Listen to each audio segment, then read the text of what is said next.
orbits. Just hours ago, U.S. Senator Rick Scott was in Tampa. He was meeting with members of the region's Jewish community, some who have family in Israel right now. 10 Tampa Bay's Eric Glasser spoke with the senator and people who took part in today's discussion to share their stories and concerns. At the Glazer Jewish Community Center in Tampa, family members with ties to Israel, as well as local community and religious leaders, met for a roundtable discussion with U.S. Senator Rick Scott and Congressman Gus Bilirakis, sharing perspective, personal stories, and concerns about the rising level of anti-Semitism. They're worried about their own safety. They're worried about their kids' safety. They're worried about Israel. They're worried about family and friends in Israel. I mean, this is a tough time in this country to be Jewish.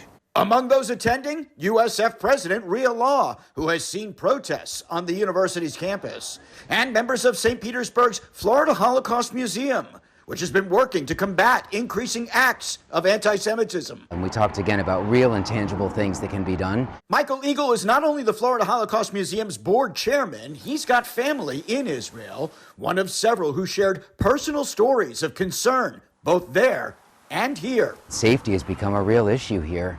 It calls for genocide of Jewish people. This is America. Why is that happening? We need to educate and we need to be able to fight back so we can all be happy members of this country. Senator Scott pledged his ongoing support for Israel and promised to help direct federal resources to local groups as they work to battle the rise in acts of anti-Semitism since the onset of the war. If your organization is looking for a grant, we will work with you to get. There's a lot of federal grants. Attendees say the next step is to take any additional funding and focus it toward education coupled with action, awareness campaigns, and heightened security. Today it's me, but tomorrow it could be you, and you have my commitment that I will stand next to you as a fellow citizen and a civilized human being, that I will fight for humanity, and we need that now.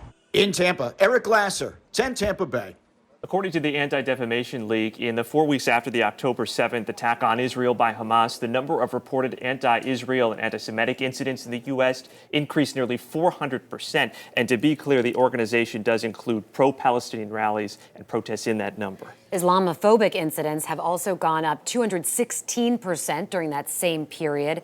This, as Israel says the war against Hamas could last through 2024, vowing to fight until the terrorist group is destroyed.